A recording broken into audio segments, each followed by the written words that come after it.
Good evening, dear students. Today is 20th June 2020. There are 3 20s. कैसे हैं आप लोग? बहुत अच्छे हो. Very good. स्वागत है आपका फिर से एक्सरसाइज 1.3 में. प्यारे बच्चों, आपने एक्सरसाइज 1.1 एंड 1.2 की है. आप रेगुलरली पढ़ाई कंटिन्यू करते रहना अच्छे से, और होमवर्क आप अपना अपडेट करते रहना. शुरू करते हैं. आपकी अपनी एनसीईआरटी बुक का पेज नंबर 12 खोलिए. पेज नंबर 12 खोलिए. एक थ्योरम 1.3 है. थ्योरम 1.3 आप खोलिए. काम आएगी. If P be a prime number, then if P divides A square, then P divides A also. मान लो P कोई प्राइम नंबर है. मैं आपको एग्जांपल से समझाता हूं. प्राइम नंबर बहुत सारी होती है, 2, 3, 5, 7. Let P equal to 3.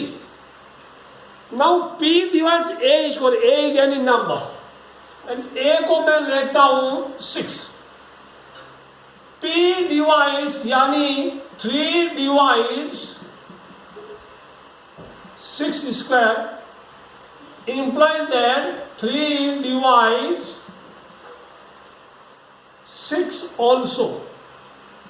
यानी 3 6 स्क्वायर को डिवाइड करता है, तो 3 6 स्क्वायर का स्क्वायर रूट 6 स्क्वायर में 36. इसके स्क्वायर रूट को भी डिवाइड करेगा. शर्त यह है कि ये जो डिवाइजर है this should be A prime number. ये थ्योरम खुद प्रूव करने के लिए नहीं आती, बट इसका यूज करते हैं बाकी चीजों को प्रूव करने में. ये तो आपने आराम से पढ़नी होगी. कोई भी और आप प्राइम नंबर ले सकते हैं. Suppose 5 divides 5 is prime. 5 divides 625. 625 किसका होता है? 25 का स्क्वायर होता है. तो देयरफॉर 5 विल डिवाइड 5 डिवाइड्स. इसका स्क्वायर रूट कौन है? ये कौन है? 25 स्क्वायर है. देन 25 ऑल्सो इसके स्क्वायर रूट को भी डिवाइड करेगा. शर्त यह है कि वो जो नंबर है वो प्राइम होना चाहिए. ठीक बच्चों, अब आपका theorem 1.4 very very important. Prove करना है कि root 2 is irrational number. Root 2 is irrational. Root 2 irrational number है. ये आता है कई बार. रूट 2 इरेशनल नंबर वो होता है जो P/Q के फॉर्म में नहीं लिखा जा सकता, या जिसका decimal expression non terminating non repeating होता है. बच्चों, काफी इंपॉर्टेंट. अब हम इसको एक कॉन्ट्राडिक्शन मेथड से प्रूव करेंगे. लिखा है अब इसमें भी लेटेस्ट एज्यूम, बिल्कुल वैसा ही है जैसा मैं लिखूंगा. Let us assume to the contrary. मैं इसको बोर्ड को 2 भागों मार देता हूं. That root 2 is rational. Root 2 is rational. जब कोई वो उसका कॉन्ट्रारी, उसके उल्टा, उसके विरोध में मान लिया कि रूट 2 रेशनल है, इरेशनल है. जब वो रूट 2 रेशनल है तो rational number can be written in the form of P/Q. So we can write, therefore we can write it is root 2 equal to R/S. कोई फ्रैक्शन है. सपोज आपने लिख दिया उसको, यू हैव रिटन 3/50. ये R है और S है. तो R एंड S आपस में कट भी सकते हैं. R एंड S आपस में कट भी सकते हैं. कब कटेंगे? जब इनमें एक कॉमन फैक्टर होगा.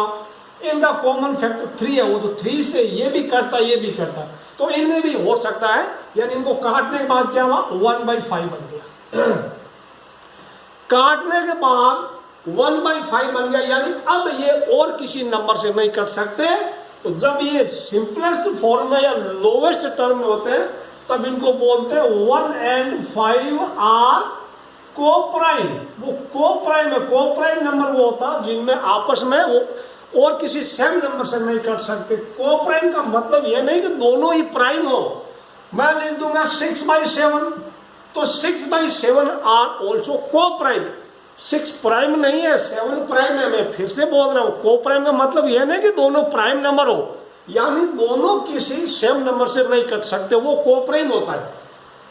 तो मान लो R/S को प्राइम नहीं है, R and S they are not coprime, तो मैं फिर लिखूंगा और √2 = P/Q। क्या होगा, जहां पे P and Q आर को प्राइम, यानी अब P and Q और किसी नंबर से नहीं कट सकते। हमने ये एज्यूम किया कि √2 रैशनल है, उसकी वजह से ये एज्यूम कर लिया, उसकी वजह से यानी इसकी वजह से ये आया, इसकी वजह से ये आया। ये सारी चीजें अगर सच होती जाएगी तो हमारा ये काम भी सच्चा है, यानी ये जो एज्यूम किया वो भी सच है। यहाँ कहीं भी झूठी चीज निकल आएगी तो हम मान लेंगे कि ये भी झूठा, ये भी झूठा, और ये जो आपने एज्यूम किया वो भी झूठा। ऑलराइट, अब इसको मैं स्टेटमेंट नंबर 1 देता हूं। दिस इज स्टेटमेंट नंबर 1, यानी P and Q आर को प्राइम। ठीक है, मैं दोनों को क्रॉस मल्टीप्लाई, इसमें भी लिखा लेट अस R/S है और बुक वाले ने A/B लिखा, तो मैं भी A/B लिख देता हूं, आपको ज्यादा कंफ्यूजन नहीं होगा, बिकॉज आप तो बुक पढ़ेंगे A and B आर को प्राइम, यानी A and B में अब कोई और कॉमन फैक्टर नहीं है बच्चों। तो क्रॉस मल्टीप्लाई किया, तो क्या आया, √2B = A, या बाई 1 कर दिया, √2B = ये स्टेटमेंट, दिस स्टेटमेंट इज 1, यानी A and B आर को प्राइम, ये एक नंबर स्टेटमेंट है। इसका स्क्वायर कर दिया, तो 2B² = A², यानी A² क्या है, 2 × B², A² 2 and B² का प्रोडक्ट है, it is the product of 2 and B²। जैसे कोई लिखेगा 3 × 7 = 21, इसका मतलब है कि 3 divides 21 या 7 divides 21, यानी दो फैक्टर है, दोनों फैक्टर है, टुकड़े है, तो दोनों इसको डिवाइड करें। यहां पे 2 × B² = A², यानी 2 divides A², that means 2 divides A², but 2 is prime. अभी आपने थ्योरम पढ़ा, देयरफॉर 2 divides A ऑल्सो। ये स्टेटमेंट नंबर हमारा 2 हो गया। अभी 2 A को तो डिवाइड करता है, 2 divides A²। और नहीं बच्चों, अब जब 2 A को डिवाइड करता है, वापस यहां लिख देंगे, जब 2 A को डिवाइड करता है, we can write therefore 2 A को डिवाइड करता है, तो we can write A = 2 × something होगा, A = 2C हो गया। अब आप A = 2C हो गया, for some integer C book में लिखा है, सब्स्टिट्यूटिंग A = क्या है, A = 2C, तो आपको मिला सब्स्टिट्यूटिंग 2B² = 4C²। आप दोनों को स्क्वायर कीजिए, A² = 4C², स्क्वायरिंग, यहां लिखना स्क्वायरिंग बहुत सारे। अब A² क्या है, A² क्या है, यहां से देखिए, 2B² = 4C। एक काम करते हैं, इसको देते हैं नंबर 2 और इसको देते हैं नंबर 3। ये कहां से आया, फ्रॉम 2, अभी तो A² 2B² आ गया, A² की जगह 2B² आ गया। ऑलराइट, 2 से 4 कैंसिल हो गया, B² = 2C²। ऑलराइट, अब क्या है, 2 × C² = B² implies that 2 divides B², therefore 2 divides B also, 2 divides B also. ये 3 नंबर होगा, 3 हो गए already. This is number 4, this is number 4। Statement number 1 में क्या बोलता है, ए एंड बी कोप्राइम, यानी ए एंड बी का अब कोई दूसरा कॉमन फैक्टर नहीं हो सकता। स्टेटमेंट 3 क्या बोलता है, 2 डिवाइड्स ए आल्सो, यानी ए 2 से डिविजिबल है। स्टेटमेंट 4 क्या बोलता है, बी 2 से डिविजिबल है। मतलब इन दोनों को 3 और 4 को देखिए क्या बोलता है, 2 डिवाइड्स ए 2 डिवाइड्स बी, यानी ए एंड बी का कोई एक और कॉमन फैक्टर निकल गया। मतलब ए एंड बी कोप्राइम नहीं है, जबकि अभी भी आपने यहां क्या माना, A and B are coprime. Alright, this means अभी आप इस बुक का लिख सकते हैं, therefore a and b book for language, therefore a and b have, ये book का language at least 2 as a common factor, at least 2 as a common factor, therefore a and b are not coprime, ये coprime नहीं। लेकिन अभी भी आपने equation 1 में क्या स्टेटमेंट बनता है, A and B are coprime, but this contradicts the factor, या लिख दो बट दिस कॉन्ट्राडिक्ट्स, यानी उसका विरोधाभास करता है स्टेटमेंट नंबर वन कर दो, स्टेटमेंट नंबर वन कॉन्ट्राडिक्ट करता है। फिर ये आप पहले नोट कर लेना, पूरा वीडियो पॉज करके मैं इसको मिटा रहा हूं। ये कॉन्ट्राडिक्शन हो गया, मैं इसको फिर से बना दूं, this contradicts the statement number 1, यानी ये फॉल्स था। और ये कॉन्ट्राडिक्शन क्यों हुआ, क्योंकि हमने जो एज्यूम किया था वो हमारा गलत था। फिर लास्ट टाइम लिख देना, this contradiction has arisen because of our incorrect assumption that root two is rational. इसको पूरे को नोट करना, ये भी लिख लेना, फिर नीचे लिखना, this contradiction has arisen due to our false assumption that root 2 is irrational. तो प्यारे बच्चों, लास्ट लाइन आप बुक का ही है, but this contradiction has arisen due to our false assumption that root 2 is rational. आपने एज्यूम किया था, let us assume to the contrary that root 2 is rational, तो ये गलत एज्यूम किया था, therefore root 2 is irrational prove हो गया। अब बच्चों देख क्वेश्चन हम इसका example 9, show that root 3 is irrational. बिल्कुल रूट 2 की जगह रूट 3 लिखना, r/s लिखना, p/q लिखना, फिर जो स्क्वायर क्या है 2 की जगह 3 आ जाएगा बस, और जो स्क्वायर करेंगे तो उसका 3 का हो जाएगा। बिल्कुल उसी तरह करना, रूट 2 आप याद करके था ना, रूट 3 आप ऐसे लिख देंगे, ठीक है, कॉपी कर लेंगे उसको। अब एग्जाम्पल नंबर 10 में example 10, show that 5 minus root 3 is irrational। आप बिल्कुल वैसे ही करना, let us assume to the contrary that 5 minus root 3 is rational। सभी में यही एक स्टेटमेंट लिखना, रटाया, let us assume to the contrary that 5 minus root 3 is rational।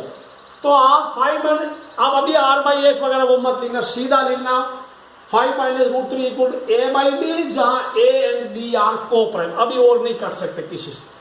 इनमें से आप किसके बारे में गारंटी दे सकते हैं, इनमें से कौन सा इरेशनल नंबर है?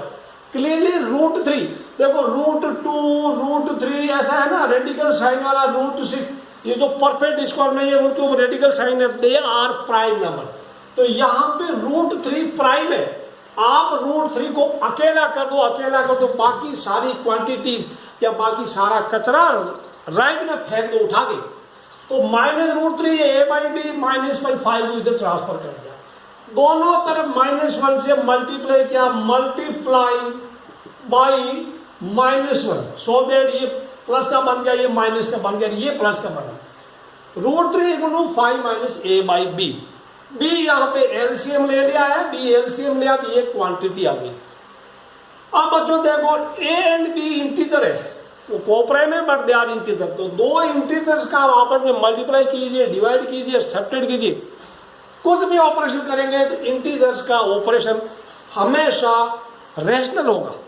तो ये क्वांटिटी तो रैशनल है, लेकिन इधर लेफ्ट में √3 कौन है? आपको पता √3 इर्रेशनल, तो ये इर्रेशनल और ये रैशनल, ये कैसे हो सकता? दोनों इक्वल हो नहीं सकते, तो ये लेंगे लिख देना। But a and b are integer, therefore 5b minus a by b, that is RHS is rational, but this contradicts the fact that √3 is irrational। ठीक है, ये हमारा फैक्ट है कि √3 इरेशनल, कॉन्ट्रडिक्शन हो गया, विरोधाभास हो गया।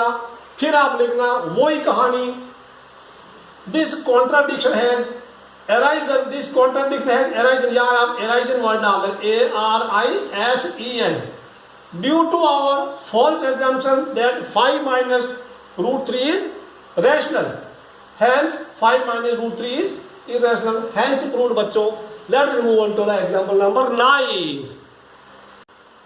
तो बच्चों आप शुरू की एक line, let us assume to the contrary that वो given quantity is rational, फिर लास्ट में वो रट लेना this contradiction has, but this contradicts the fact that so and so is irrational, this contradiction has arisen due to our false assumption that। तो ये शुरू की और लास्ट की लाइनें रट लेना, लिख कर याद रखना, बीच में कोई दिक्कत नहीं। 11th एग्जाम्पल बहुत आसान, मैं पूरा नहीं लिखूंगा आपके लिए। क्या बोल रहा है? 3√2 is irrational। आप क्या करना? बिल्कुल वैसा लेना, let us assume to the contrary that 3√2 is rational। तो आप 3√2 की जगह आप लिख देना a by b। इनमें से कौन इरेशनल है जो आप पक्का गारंटी दे सकते हैं? √2। तो √2 को अकेला कर लो, √2 इक्वल टू a by 3, नीचे आ गया 3b। फिर लिखना a and b कोप्राइम है and they are integer also, therefore a by 3b is an integer, या a by 3b is not integer, a by 3b is rational।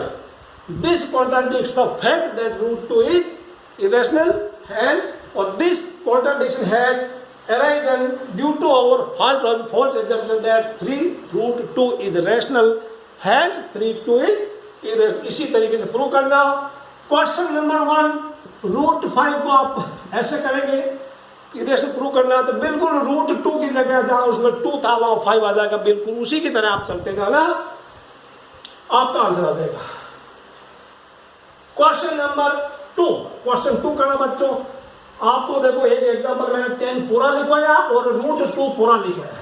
√2 की तरह √3 और √5 पूरा लिखना, √2 अकेला, √3, √5 आप बिल्कुल पूरा एक ही तरह का आंसर होगा।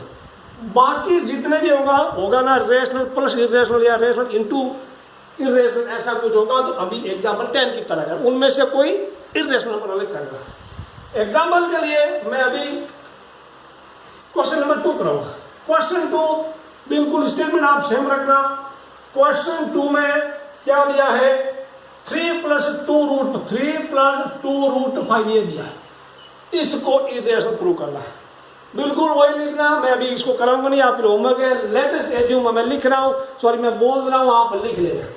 Let us assume to the contrary that 3 + 2√5 is rational, then we can write it as 3 + 2√5 equal to a by b। देखो मैंने जो बोला है पहले वो भी आप लिखना, ठीक है। अब क्या होगा, इसमें कौन इरेशनल है? 3 है कि 2 है कि √5 है? इरेशनल कौन है उसको आप सिर्फ लेफ्ट में छोड़ देना, बाकी को राइट में लेके आना बच्चों। तो धीरे धीरे ये काम करना, धीरे धीरे 2√5 equal to a by b -3 लिख देना। इधर क्या, अभी आप इसका एलसीएम लेगा, अभी एलसीएम लेगा 2√5 को बाद में अकेला करना है। एलसीएम लिया, b इज टेकन एलसीएम, इधर क्या आया a by a -3b। LCM मैंने जल्दी लिख दिया बिकॉज आप पढ़े लिखे लोग, ये आपको आता है।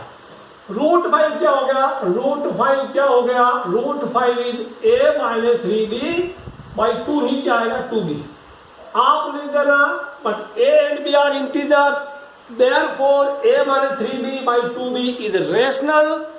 मैं तो बोल रहा हूँ, लिखते जाना बच्चों, फिर से बोल रहा हूँ, but a and b are integer, therefore a -3b by 2b is rational।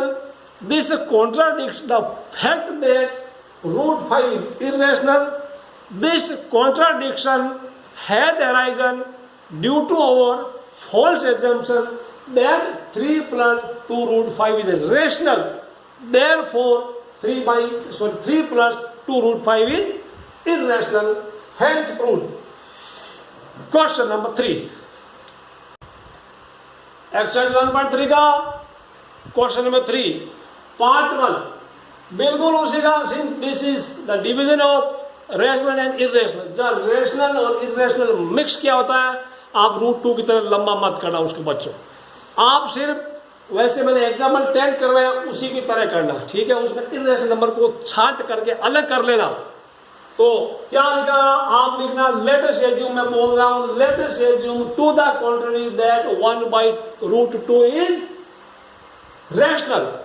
तो therefore we can write 1/√2 equal to a/b। मैंने जो बीच में बोला वो लिखना आपको स्टेटमेंट। तो √2 क्या हो गया, √2 उल्टा करेंगे या उल्टा करेंगे तो √2 इक्वल टू b/a। आप लिखना but a and b are integer, या जो मैं बोल रहा हूं लिखना but a and b are integer, therefore b/a is rational.